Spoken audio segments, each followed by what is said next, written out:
acordar, né? A live de hoje será do sublime ao ridículo. Bem, de onde que eu tirei esse título? Foi de uma fala de Napoleão. Eu já vou deixar bem claro que desde que eu comecei a ler o Guerra e Paz do Tolstói, do Léo Tolstói, Levi Tolstói, eu minha perspectiva sobre Napoleão diminuiu assim de forma drástica. Eu achava que ele era um grande conquistador, mas como sempre a ganância nos torna malucos, obsessos e na verdade, cheios de abscessos mentais, psíquicos, cheios de convencimentos que podem ser fatais e no caso dele levou à ruína de um exército inteiro, um exército gigante. Milhares de pessoas, milhares de soldados vieram a óbito simplesmente porque o espírito convencido de um imperador fez com que essas pessoas morressem de forma de doenças por conta do frio, por conta da fome, por conta, vamos dizer assim, para cidadãos normais, vamos dizer assim, que na Rússia alguns as pessoas pegaram em armas mesmo para defender o próprio estado naquele momento ali daquela guerra. Mas ele escreve em certo momento ali numa carta dá uma frase parecida com o título, aonde ele fala que para ir do sublime ao ridículo leva apenas um passo. Não é assim exatamente, mas é basicamente isso. E, eu trago esse título numa perspectiva um pouco diferente. Continuando a leitura daquele livro que foi recomendado na última live, o Icabod, eu tenho visto que eu tenho, vamos dizer assim, a perspectiva que eu tinha já há algum tempo, desde que eu li Bauman lá atrás, desde que eu li aquelas, vamos dizer, a perspectiva de uma modernidade, de uma fraqueza da Bauman, é assim que escreve Bauman, a certeza de uma Zygmunt Bauman. Desde que eu li como é que é a tradução para português mesmo? É modernidade líquida? Bem, colocar livros para não falar o título em português errado. Ué, por que ele está me dando em inglês? Eu pesquisei livros. Hã? Não, me dá em. Ah, é porque ele tá. Mas desde que eu li ele, e ele fala sobre. Né, acho que é nesse mesmo, na modernidade líquida. Não, deixa eu pegar o título certo aqui. Modernidade líquida, é isso mesmo, só para não falar errado. Esse livro aqui. Apesar que ele tem outras coisas interessantes, esses dois aqui são os dois mais famosos dele. O Amor Líquido e a Modernidade Líquida. Esse daqui fala a respeito das nossas relações mesmo, relações afetivas e certas questões da construção da sexualidade sexualidade dos indivíduos dentro da sociedade. E esse daqui fala em si mais sobre a formação da identidade dentro da sociedade. E ele nesse livro ele traz uma abordagem onde ele fala da dificuldade de formação da identidade e que ela era, vamos dizer assim, composta pelo Estado. O Estado formava, até ali no início do século XX, o Estado formava, o Estado te dava aquilo que vestia, aquilo que, qual a profissão que você teria. E a partir do momento da modernidade, né, dessa modernidade mais próxima, né, pós ali Revolução Industrial, a gente a gente começa a ver que as pessoas elas começam a receber esse papel da formação de sua própria identidade. E isso é perigosíssimo, segundo Bauman, porque as pessoas elas não são, de certa forma, capazes de formar suas próprias identidades. Ele fala nesse livro, por exemplo, quando a gente chega ali na década de 50, 60, não sei, da criação do super-homem, que era uma figura americana ali que dava um certo senso de organização social, no sentido que o Superman era o ideal. E o ideal é aquilo que, vamos dizer assim, nós perseguimos para que possamos, de fato, vamos dizer, nos formar, né? Vamos pensar assim, vamos dizer assim, a gente sempre lembra daquela questão da fogueira, né? Sempre que se fala em constituição e contação de histórias, a gente lembra da fogueira e de pessoas mais velhas contando histórias. Mas, de novo, eu acho que essa figura de linguagem é bem interessante, porque ali a gente começa a, vamos dizer assim, através das histórias que são contadas na fogueira, a gente consegue ter várias questões da sociedade que são formadas, aquilo que, vamos dizer, quais são os limites, aquilo que a gente pode fazer, o que não pode fazer. Então, aí a figura do super-homem, ele serve dessa figura, vamos dizer assim, norteadora para a sociedade americana daquela época, né, num pós-guerra, e que era uma sociedade que estava pujante, né, economicamente no pós-guerra, estava crescendo, se tornou, vamos dizer, fez os Estados Unidos se tornar de fato a potência mundial que ele é até hoje, mas que como Superman, várias outras figuras foram utilizadas na formação desse, vamos dizer assim, dessa identidade social. Então esse livro é muito interessante, Modernidade Líquida, quem quiser ler. Mas eu estou trazendo isso daqui para introduzir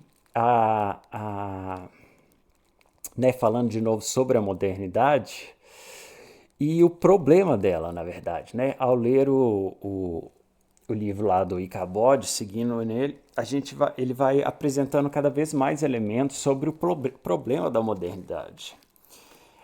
E o problema no sentido assim, mas a modernidade ela nos possibilita tantas coisas, ela nos tivemos tantos avanços, mas o que a modernidade não foi capaz, e eu acho que o Bauman também traz isso, né, traz essa ideia, foi de criar, vamos dizer assim, uma progressão, ou pode-se dizer um progressismo, sem que se perdesse a ordem.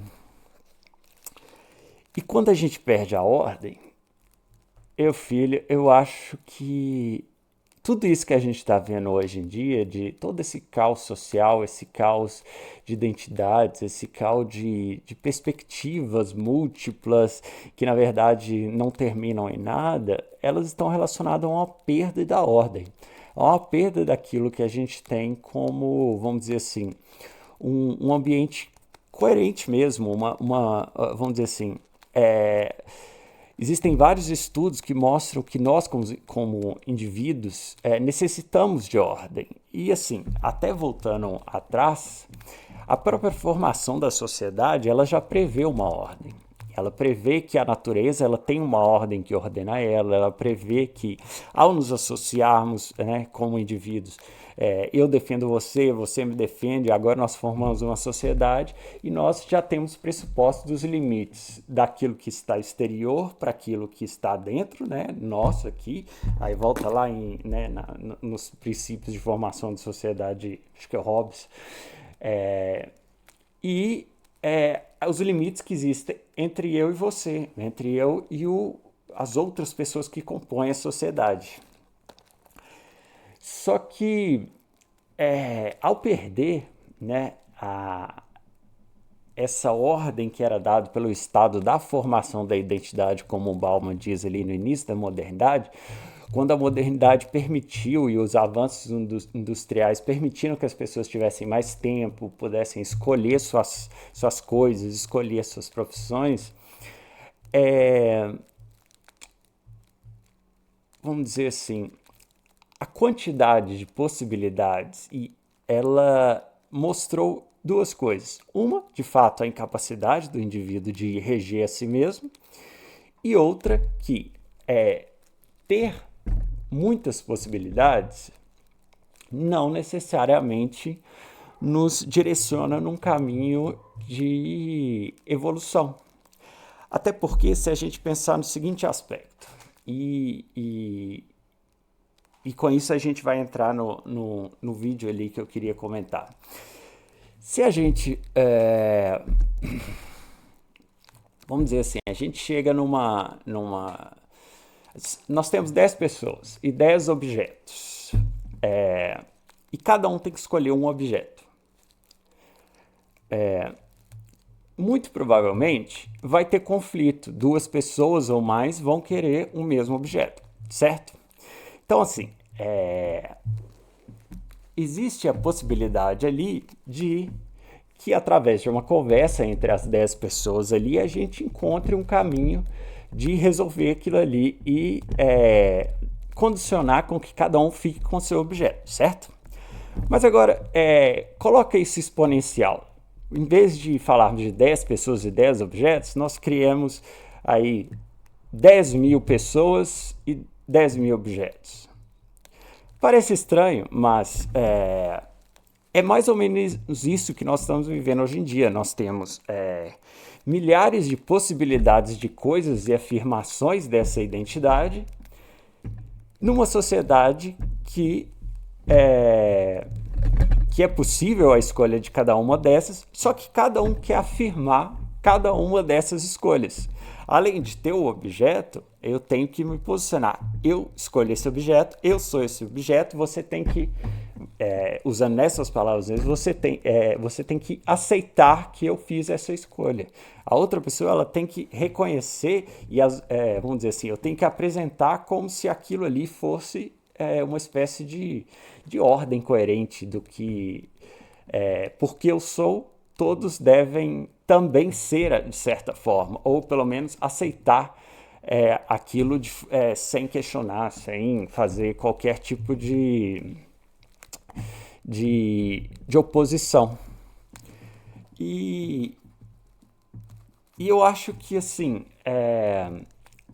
essa perspectiva, ela nos traz um ambiente, de novo, que é caótico, no sentido que não existe a ordenança, não existe Se todo mundo quer afirmar diferentes questões, não é possível que a gente possa estabelecer convenções a cada um de nós para que a sociedade funcione de maneira onde a gente possa ter uma economia sustentável, que a gente possa ter uma cultura sustentável, que a gente possa ter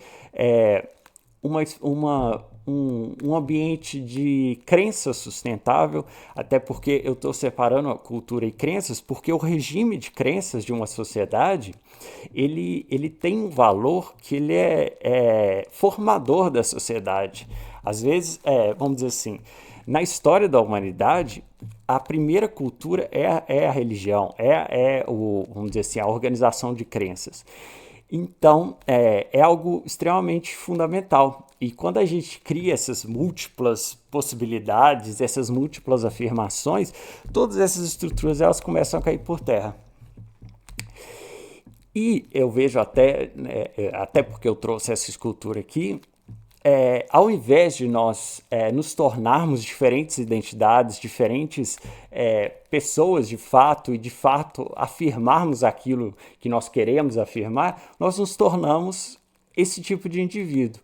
Um indivíduo que até, vamos dizer, esse aspecto metálico representa muito, né? Representa um aspecto do metal, do industrial, né? Do pós-industrial, mas que o horizonte dele, né, que é essa parte interior, ele é um horizonte onde não existe nada, ele é um grande de um vazio. Então nós vivemos vamos dizer assim, um corpo moderno do qual o seu interior não existe nada. Se olharmos para dentro, como faz essa escultura, nós não vemos simplesmente nada. É tudo, vamos dizer assim, a gente já vê até no corpo meio fragmentado. Esse interior desse indivíduo foi tão fragmentado que ele se destruiu. Então ele já não existe mais. O próprio Bauman, naquele livro, ele fala um pouco sobre essa fragmentação do indivíduo. E isso tudo me despertou no momento que eu estava vendo esse podcast aqui. O Lex Fridman, ele é um engenheiro americano que ele tem uma maneira muito peculiar de fazer os podcasts e essas conversas que ele faz, na qual ele traz pessoas assim, pessoas que têm, vamos dizer assim, opiniões e falas muito, muito radicais. Por exemplo, a gente tem aqui a Julia Scholl, que ela é uma psicóloga de criminalista criminalista, falando sobre que trata com assassinos, serial killers, e ela também tem assim uma certa perspectiva, não uma perspectiva acadêmica, mas alguns conceitos que ela apresenta nesse podcast sobre a sexualidade.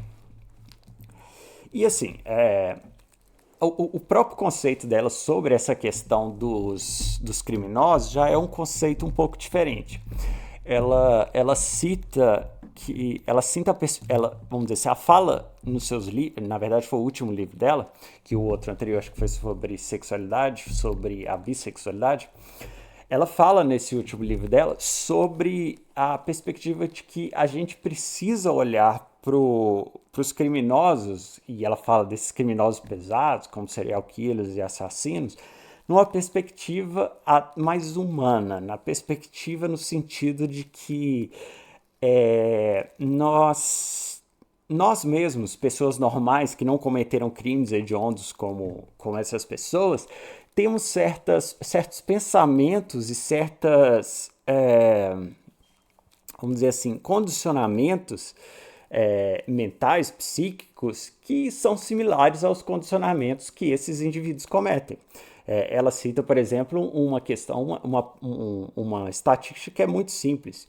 Aqui a maioria dos assassinatos, ela fala que é coisa de 90% dos assassinatos, eles acontecem por conta de uma briga, por conta de uma coisa boba, por conta de um isqueiro, que é uma briga que escala, ela sai do controle e acontece.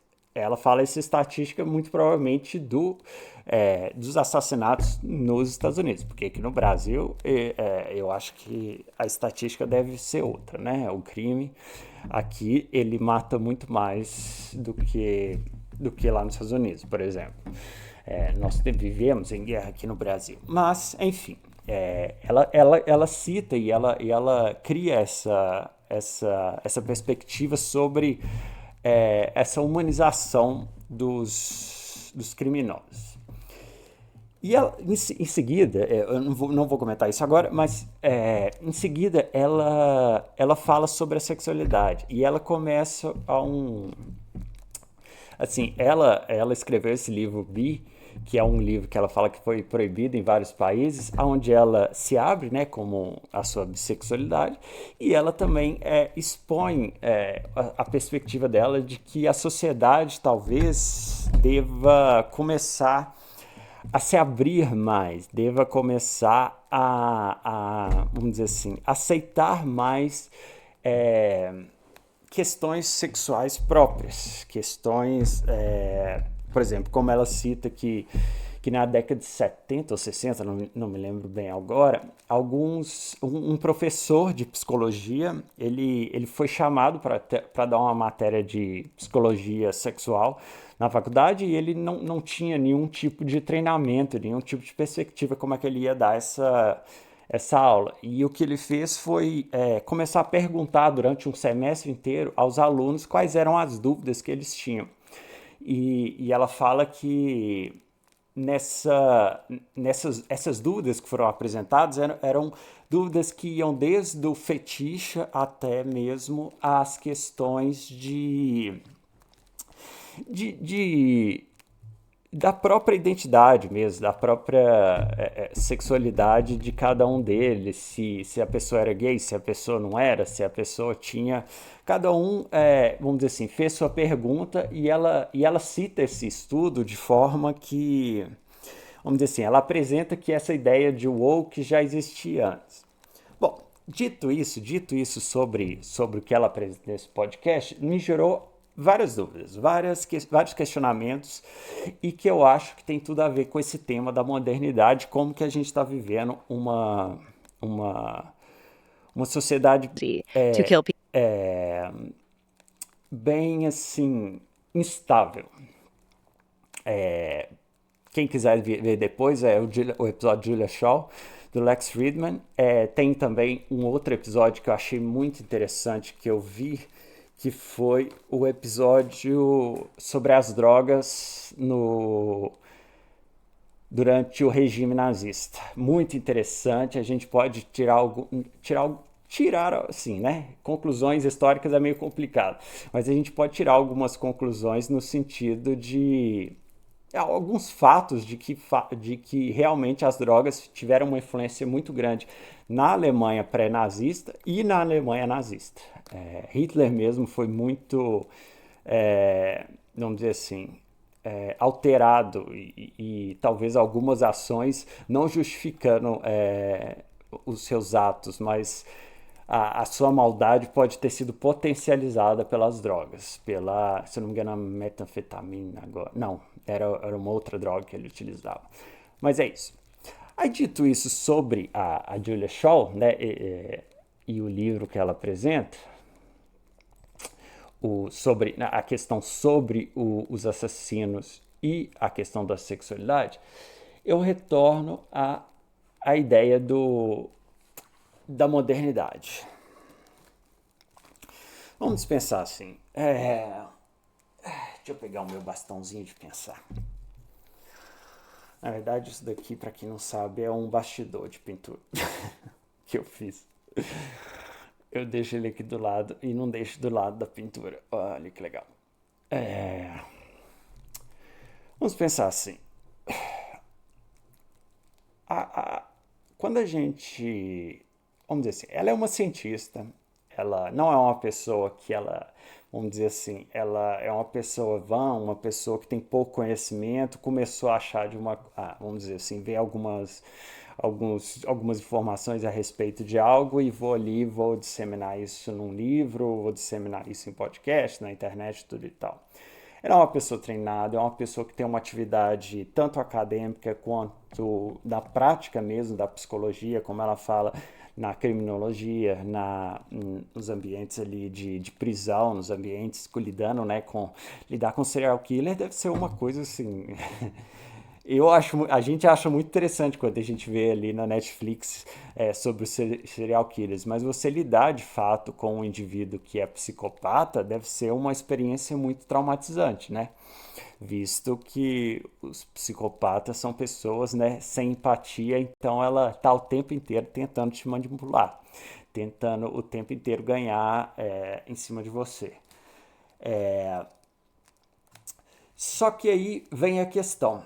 Ela sendo uma pessoa assim tão cheia vamos dizer assim, estudo, cheia de, vamos dizer assim, fatos dos quais ela conhece, de experimentos, de leituras que fizeram ela formar esse pensamento, eu fico pensando que talvez essa forma dela de trazer esses pensamentos dela para a sociedade em geral seja talvez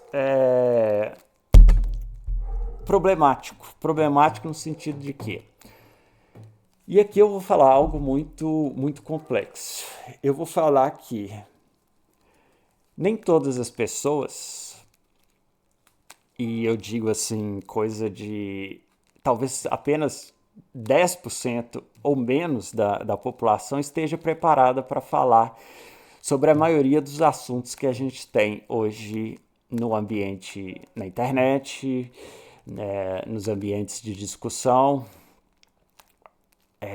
Por que eu falo isso? Porque esses 90% ou mais, eles não têm, eles não estão preparados, nem academicamente, né? Eles nem estudaram métodos mesmo de percepção das coisas, métodos, vamos dizer, eles não têm leitura, não têm um estudo prévio que ajuda por exemplo, eles não têm estudo de filosofia, eles não têm um estudo da história, vamos dizer, mundial bem, vamos dizer assim, destrinchada no sentido que nos mostra como é o comportamento da sociedade durante as eras. Todos esses estudos que, vamos dizer, são minimamente necessários para começar a estudar cada um desses temas. Por exemplo, é muito fácil da gente pegar um tema simples, como a política. Todo mundo tem uma opinião sobre política. Só que quantos por cento da população sabe sobre política? Nem os políticos sabem sobre política, nem os políticos sabem sobre os regimentos internos, sobre as leis, não sabem, simplesmente não sabem. Vamos dizer, é muito interessante quando a gente vê ali, vamos dizer, a TV Câmara ali. Às vezes eu vejo vídeos da TV Câmara.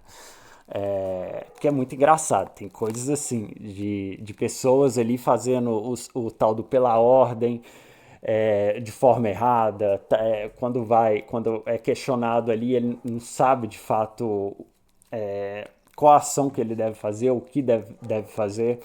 Foi caricato quando a gente teve agora aquele caso em Minas Gerais do Israel Russo, que votou ao contrário para que o governo, né, as pessoas aliadas ao governo voltassem naquilo que ele queria.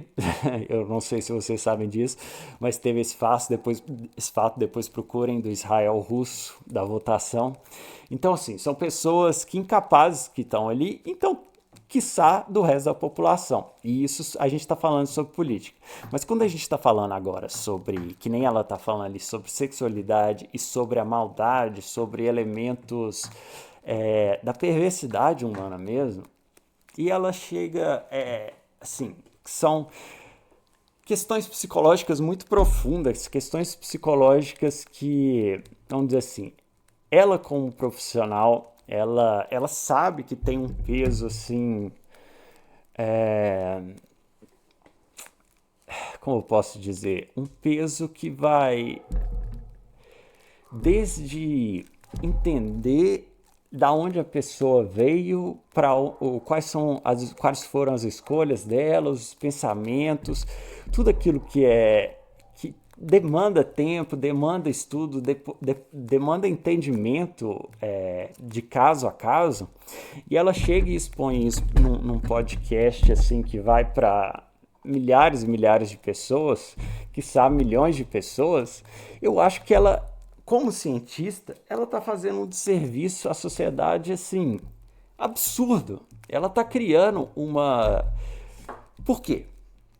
Ela vai falar coisas ali que o indivíduo ele pode simplesmente ouvir aquela fala e simplesmente se perder em questionamentos dos quais ele não vai ter com quem dialogar com, vamos dizer, ele não vai ter um psicólogo, ele não vai ter um psiquiatra ali para ajudar ele a discernir, para ajudar ele a questionar aquilo ali e encontrar uma solução. Eu acho muito problemático quando esses psicólogos e pessoas que agem nessa área falam com tanta certeza sobre essas coisas num ambiente virtual assim que vai para esse tanto de pessoa. Elas criam uma desordenança, né? um caos na mente das pessoas. Por exemplo, em certo momento ali do podcast, ela solta essa perspectiva de que existem testes dos quais você pode fazer, pode descobrir a sua sexualidade em termos numéricos, em termos estatísticos. Gente, isso é uma coisa assim extremamente absurda, uma questão que é tão, vamos dizer assim, importante e assim, que possui tantas questões complexas do indivíduo, não pode ser matematizado e colocado simplesmente como... no caso, o teste que ela fala é um teste que coloca, vamos dizer assim, entre o heterossexual e o gay. o teste supostamente vai mostrar aonde você está entre esses dois casos. Gente, isso para mim soa uma coisa tão absurda e um serviço tão louco, porque uma pessoa que ela tiver com um pouquinho ali de alguma questão, alguma disforia interna, ela vai ouvir uma coisa dessa e ela vai pirar completamente. E o que eu vejo né, agora voltando para a ideia da modernidade, o que eu vejo em tudo isso, e eu acho que hoje em dia, como essa cientista aí está apresentando, é muitas coisas foram geradas e foram colocadas assim pro social de forma, vamos dizer assim, sem nenhum cuidado, sem nenhuma consideração com o indivíduo que está recebendo aquilo ali. Foram simplesmente jogadas. E eu acho que isso tudo está muito ligado a um espírito da revolução cultural aí eu falo de modernismo mesmo, que os movimentos do modernismo trouxeram. Eu acho sim que a modernidade ela foi muito influenciada por questões da indústria, né? Da possibilidade, mas eu acho que uma das consequências e ao mesmo tempo, na verdade assim, vamos voltar só um pouquinho.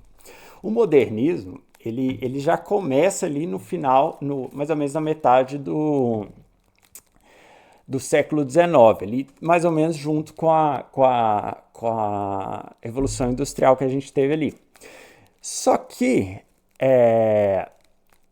ele, ele é potencializado exatamente pela Revolução Industrial. Então, assim, né, as pessoas tiveram tempo para ser mais artistas, para pensarem mais, para dialogarem mais. Só que essas pessoas que estavam envolvidas com isso disseminaram essas coisas de forma tanto a apelar politicamente, né, como a gente teve na Revolução Soviética, a gente teve algumas outras revoluções dentro da Europa, no próprio Estados Unidos também, que era uma época de instabilidade. A gente primeiro na Europa a gente teve a Primeira Guerra, a gente teve crise de 29 nos Estados Unidos, a gente teve depois o regime nazista, a gente teve o problema a gente teve algumas guerras, a gente já tinha tido algumas guerras na Espanha, mas continuava a ter, então estava tudo muito instável e foi vamos dizer assim, um momento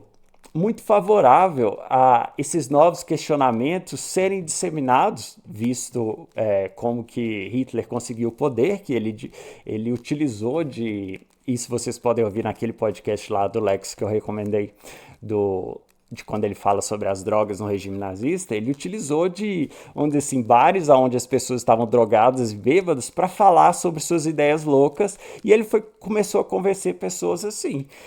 Tanto que ele tentou um golpe de Estado antes, ele quase morreu nessa tentativa, o segurança dele acho que foi baleado e morreu nessa época.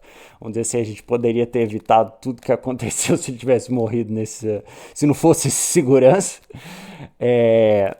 Mas então, assim, ele usa daquele momento instável da Alemanha ali, onde as pessoas estavam numa libertinagem e uma falta de ordem completa para disseminar suas ideias. Então, assim, esses movimentos modernistas utilizaram muito desse padrão que estava surgindo ali no modernismo durante essa nova modernidade mais recente. E o que acontece? Somando todas essas coisas, tudo que a gente tem, como eu citei ali sobre essa escultura, são indivíduos fragmentados, vazios, e aquelas pessoas das quais tem a sua, vamos dizer assim, tem a capacidade e tem o poderio, vamos dizer, intelectual para fazer com que a sociedade tenha uma perspectiva, como é que eu posso dizer? De fato, um progresso, de fato tem uma perspectiva progressiva que não Ixi, peraí que eu dei um pau aqui. Deixa eu ver se volta. Aí, eu devia ter apertado nada. Voltei. Aí eu mesmo me cortei. Mas então essas pessoas, cientistas, pessoas que estão nessas áreas mais influentes do pensamento e que são as pessoas que formam a opinião de fato, porque assim, a gente pode ter influenciadores que estão aí colocando suas ideias e suas perspectivas de bosta na internet, mas querendo ou não, nós vivemos numa sociedade onde é que a informação, ela e a informação factual, a informação científica ainda tem um valor maior, apesar que estamos vivendo na chamada pós-verdade, como alguns dizem, ainda assim a ciência ela tem o valor superior, o valor factual, tirando a política, obviamente. E essas pessoas, né, que têm essas capacidades, elas simplesmente perderam toda a ética e a moral sobre aquilo que deve ser de fato disseminado, sobre aquilo que de fato deve ser pensado, porque elas têm a noção. Pode ter certeza que elas têm total noção do efeito que aquilo causa ao ser dito. Mas eu acho que se criou um espírito, né, de que tudo pode ser dito e tudo pode ser disseminado, que as pessoas simplesmente pararam de questionar sobre isso. Pararam de questionar se aquilo, sobre as consequências daquilo que elas estão dizendo. Então, assim, é algo que algo que, de certa forma, é até chocante, porque a gente vê... assim, é ótimo, eu, por exemplo, que gosto de ver pensamentos e gosto de ver, vamos dizer assim, uma coisa mais profunda, é ótimo para mim ver essas perspectivas, mas o indivíduo comum que pode cair numa dessa, ele pode, vamos dizer assim, perder aspectos da sua identidade, que já é difícil de formar num mundo dessa pluralidade, e criar esses ambientes de criar uma desordem pessoal que gera todos esses problemas, todas essas doenças, né, psicológicas que a gente tem hoje em dia. Eu acho que artistas e cientistas do século passado para cá se tornaram incríveis disseminadores vamos dizer assim, do caos social. Eu realmente acho que a responsabilidade disso que a gente está vivendo hoje nas culturas está na mão dos artistas e dos cientistas. Eles realmente foram aqueles que trouxeram essa, essa instabilidade, porque eles são os portadores dessas informações. De outro modo, a população não teria acesso a essas informações e todas essas questões. Então, eu acho que é muito complicado isso. Para mim, nós temos cientistas loucos aí disseminando coisas que afetam a sociedade de uma maneira sem precedente. Vamos dizer assim. Bom, para mim é muito confuso tudo isso. Confuso não, mas é muito. Vamos dizer assim, gera um aperto no coração de que. E aquele que é, de certa forma, incapaz? O que vai acontecer com ele? E, de fato, o que a gente tem visto é o que tem acontecido. Nós temos visto essa sociedade completamente sem ordem, completamente sem estruturas psíquicas e estruturas sociais. A gente já, vamos dizer, as estruturas sociais já se perderam, a gente não tem mais família, a gente não tem mais grupos de amizade, a gente já não tem mais. É muito engraçado. Ela cita uma coisa no podcast ali que eu fiquei. Eu não consigo entender como é que ela pode falar isso dentro de uma, vamos dizer assim, de forma tão normal, como se fosse positivo. Ela fala que as pessoas, hoje em dia, que tem alguma questão sexual que, de certa forma, vamos dizer assim, ainda é julgada dentro do social, essa pessoa ela consegue encontrar alívio dentro dos aplicativos. Só que ela fala como se fosse a coisa mais positiva do mundo. eu fiquei meio assim, tá, a pessoa ela consegue encontrar uma espécie de comunidade, mas é uma comunidade de fato real? Eu me questiono, porque essa, vamos dizer assim, como a gente tem visto assim, nos últimos tempos, até mesmo assim, de novo, não é querendo colocar um julgamento definitivo de que as redes sociais, ou por exemplo o Discord, as comunidades que são criadas ali, é algo ruim. Mas é que elas se tornam, vamos dizer assim, meios únicos. A pessoa começa a viver aquilo ali, ela não vai buscar outros meios como a realidade, como de fato o toque humano, a relação, né, de frente, de real, física. Então, assim, eu acho que um cientista, ou uma cientista no caso dela, afirmar que que, vamos dizer assim, os aplicativos e as redes sociais são um caminho para isso, eu acho que é muito, muito perigoso.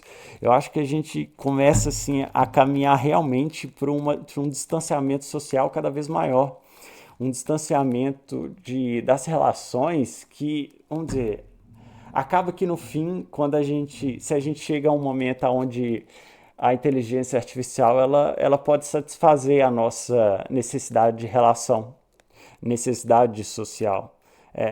O que vai diferenciar uma pessoa falando na internet com você do que uma inteligência artificial? Daqui a pouco, ou nesse momento já não faz tanta diferença. Essas são coisas perigosas. E, de novo, ela é uma cientista. Ela devia pensar nessas consequências desse tipo de fala. E uma outra coisa, assim, que eu queria falar sobre esse ponto da modernidade e sobre esse podcast ali, é o seguinte, e aí eu vou entrar numa seara um pouco, talvez complexa, assim, talvez ela é uma seara que faça saltos, vamos dizer assim. Uma coisa que a modernidade trouxe pra gente foi muito essa questão da perda das crenças, né? Apesar que hoje em dia, estatisticamente, a gente tem o retorno de várias crenças, por exemplo, o catolicismo está crescendo de maneira exponencial, é, né, a gente tem ali até o catolicismo, principalmente a gente vê até nos Estados Unidos, ele está numa crescente assim. Os Estados Unidos, que é um país protestante, a gente tem vários membros até da Casa Branca ali que agora que estão deixando de ser protestantes para se tornar católicos. É algo bem, vamos dizer assim, interessante esse movimento. A gente também vê uma extrema direita na Europa que está crescendo e eles são muito, vamos dizer assim, religiosos, mas aí quando a gente fala de extrema direita aí também já é um alerta, né? Vamos dizer assim. E recentemente também eu vi em países asiáticos, o Japão mesmo tem uma crescente do cristianismo no Japão, algo que a gente não via assim. O Japão tinha acho que 1% da população de cristãos há 10, 15 anos atrás, e hoje em dia esse número já vem crescendo, sem contar a disseminação do islamismo. Mas aí é uma outra questão, é a arma de guerra que é utilizada, que é a popularização, né? Inclusive tem um episódio do Joe Rogan onde é que eles falam sobre, talvez eu traga isso depois, sobre os problemas dessa forma de ação e os problemas neurológicos que causam nas pessoas. Depois a gente troca uma ideia sobre isso. Mas vamos voltar ao ponto. Então, qual a seara que eu quero entrar? Na modernidade a gente começa a perder as crenças em um primeiro momento, né, que o culto, né, desde lá do iluminismo, e o culto às ciências vai se tornando cada vez mais forte, vamos dizer assim. Ali a gente tem os avanços, né, científicos, a bomba atômica, e a gente tem a descoberta, entre aspas, da psicologia, da psicanálise, que são coisas que vão, vamos dizer assim, questionar tudo aquilo que a gente tem, né, como na nossa psique, no nosso entendimento das coisas. A gente tem esse baque na crença. E eu falo crença de forma geral. E aí o que acontece? Esse baque da crença, alguns dizem que ele é substituído, pela arte, né? Vamos dizer, as pessoas, vamos dizer, o espírito e vamos dizer, a prática dessa, vamos dizer assim, do experienciar espiritual, muitas vezes ele acontece na arte. Alguns dizem que as pessoas elas começam a sanar essa necessidade de uma crença através de outras coisas, como fetiches, como, vamos dizer assim, uma outra espécie, ou formas de adoração, vamos dizer assim. Se a pessoa não tem uma crença em um Deus, ela começa a procurar em si esse Deus, e muitas vezes esse Deus se torna uma objetificação de algo, como num fetiche, como numa, vamos dizer assim, num vício, em coisas que são, que norteiam a vida dessas pessoas. E o que eu quero trazer com isso? Eu acho assim, e aí, de novo, é um salto que eu faço, mas que talvez tenha algum sentido. Me parece hoje em dia que criou-se o culto da identidade. A gente lá atrás estava falando, né? Eu citei a questão das múltiplas opções que cada um de nós tem e da necessidade de afirmar elas. O que me parece hoje em dia é que o certo virou você ser algo, ter esse algo ser único e, vamos dizer assim, cada um de nós deve afirmar aquilo e fazer com que os outros aceitem aquilo em sua totalidade. Ou seja, se eu tenho uma preferência sexual, o outro ele não só tem que aceitar, mas ele tem que ver aquela opção sexual como correta, como, vamos dizer assim, ele não pode ter nenhum juízo negativo sobre aquilo, ele não pode ter nenhuma opinião contrária sobre aquilo. E nisso tudo, me parece muitas vezes que nós criamos uma certa espiritualidade, um certo condicionamento metafísico sobre essas identidades.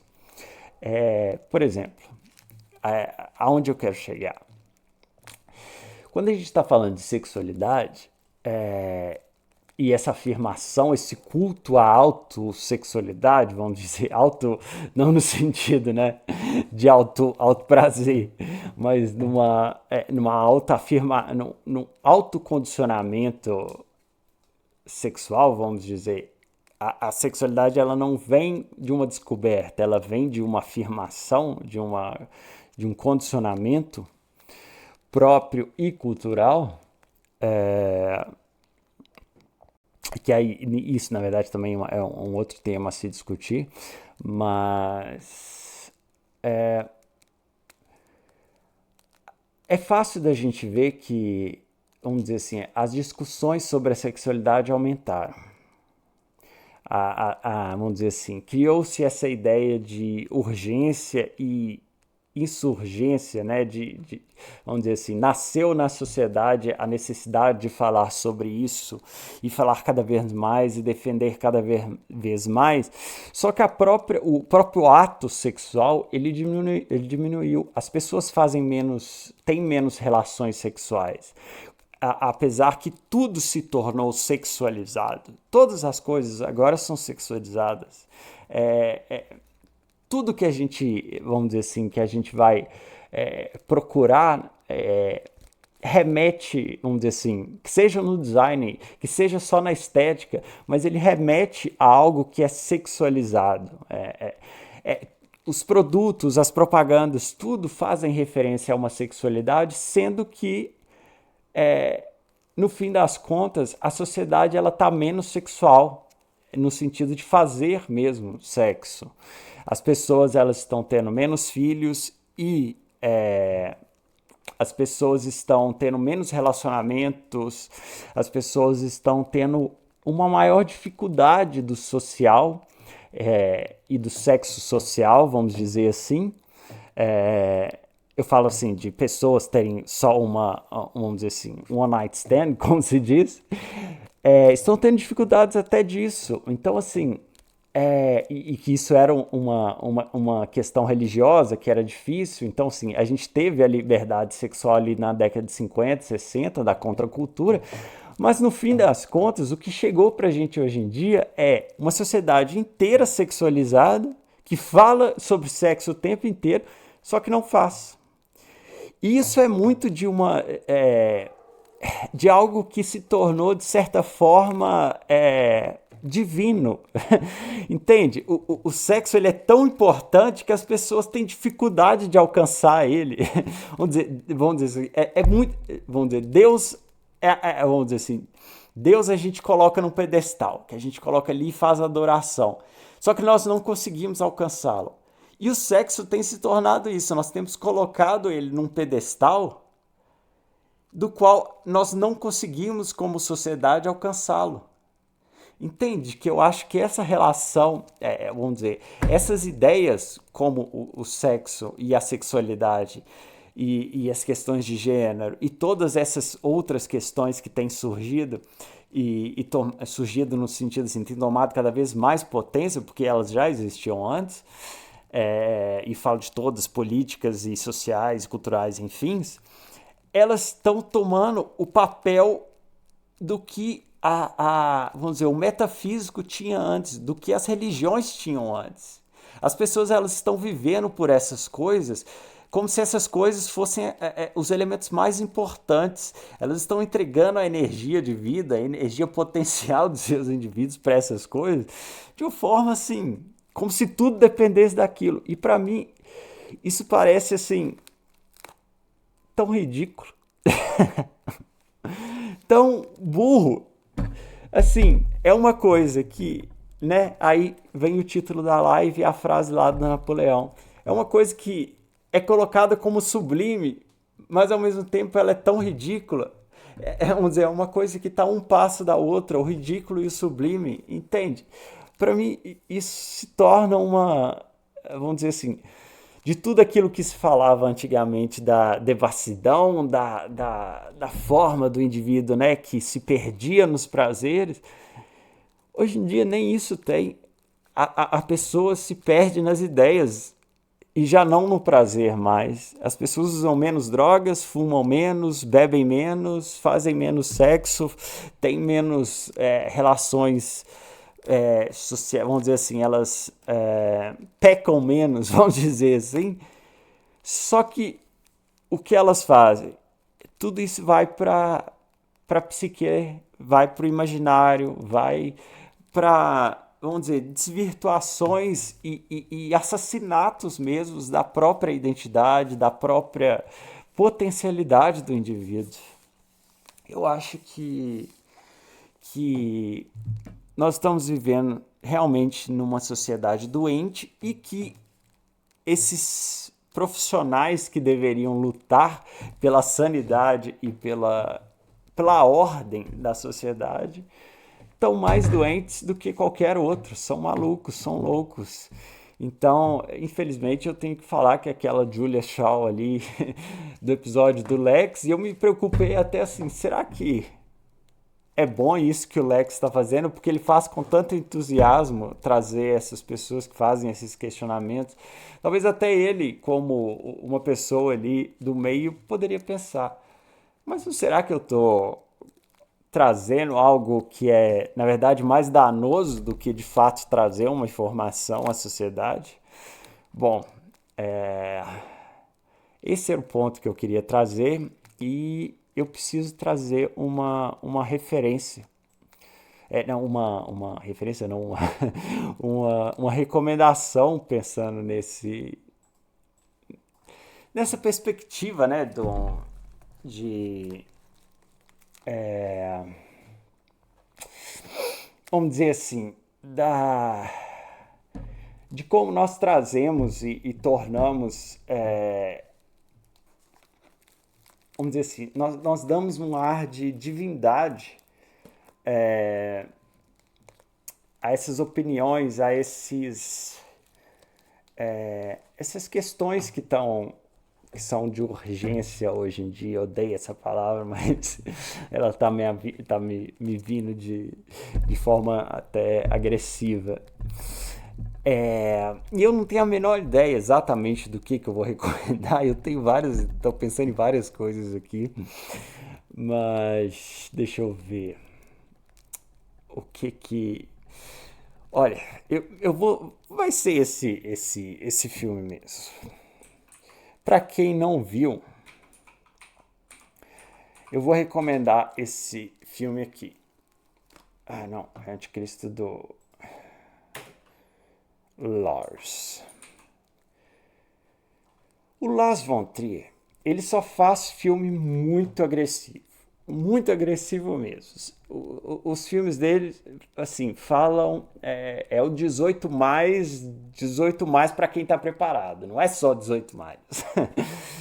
Mas eu acho que os livros dele têm um valor de questionamento, e vou só fazer um disclaimer aqui. De tudo aquilo que a gente estava falando, de toda a questão de ordem, a arte é de fato o lugar aonde que a ordem pode ser quebrada. Eu vejo assim, como estrutura da sociedade, a arte ela tem sim uma função, que é a função de questionar o status quo. No meu estudo sobre a ideia do grotesco, eu tive a perspectiva de que a arte é grotesca. A arte ela é aquilo que é utilizado para questionar. Só que o que aconteceu no século passado é que todo mundo começou a achar que era artista e ter a opinião de artista. Então todo mundo começou a achar que pode questionar o status quo, que pode ter a sua própria opinião sem que a pessoa viva e experiencie de fato a vida do artista, que é uma vida de pesquisa real, de pesquisa seja acadêmica, seja humana, é uma pesquisa interior, é uma pesquisa dos sentimentos. Então, assim, não é para todo mundo, e não é todo mundo que pode ter essa opinião. A arte ela é utilizada e ela em si é o questionamento, mas viver como artista não é para todo mundo. E o Lars von Trier é um desses que traduz os questionamentos muito bem. Vamos dizer, os filmes do Lars von Trier eles são grotescos, eles são uma espécie de arte que traz de fato a essência do homem de uma forma escrachada, de uma forma violenta, que é papel da arte. E sobre essas questões, e até mesmo porque a gente falou muito sobre sexualidade, o Anticristo ele é um filme muito interessante sobre esse papel da divindade e do sexo e da dificuldade de ser um ser humano lidando com todas essas questões e uma espécie de uma visão cósmica. Eu acho que, assim, não é pela narrativa, mas é pelo todo do filme. Eu acho que o Anticristo fala muito bem sobre isso. E tantos outros filmes do Lars von Trier. Mas, de novo, não é para todo mundo. É uma recomendação que é para maior de 18, obviamente.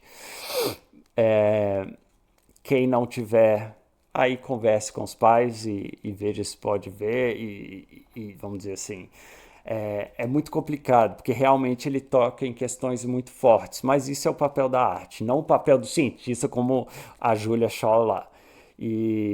Então vou recomendar sim o Anticristo na live de hoje. Deu uma horinha aí, eu acho que a gente vai ficando por aqui. Se tiverem algum comentário, se tiverem alguma sugestão, pode mandar aí.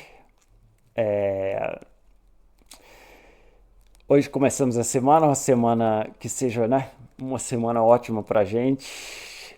Lembrando que quarta e sexta também tem live. sempre às 9. Tem sido um prazer fazer isso daqui. Eu tô me divertindo muito. E de repente, daqui a um tempo, eu tô planejando umas outras cabecinhas aí, umas outras máscaras aí que sirvam a essa loucura que nós estamos vivendo e, e que seja coerente com tudo isso, né? O que eu quero dizer? Eu acho que às vezes essa cabeça de monstro, ela tá muito adequada ao momento. Deveria ser algo mais normal para fazer, de fato, um questionamento artístico de tudo isso. Mas é isso. Qualquer coisa, deixe os comentários aqui ou nas outras redes. A gente responde na live seguinte. É um prazer, uma boa noite. Nos vemos. Até mais.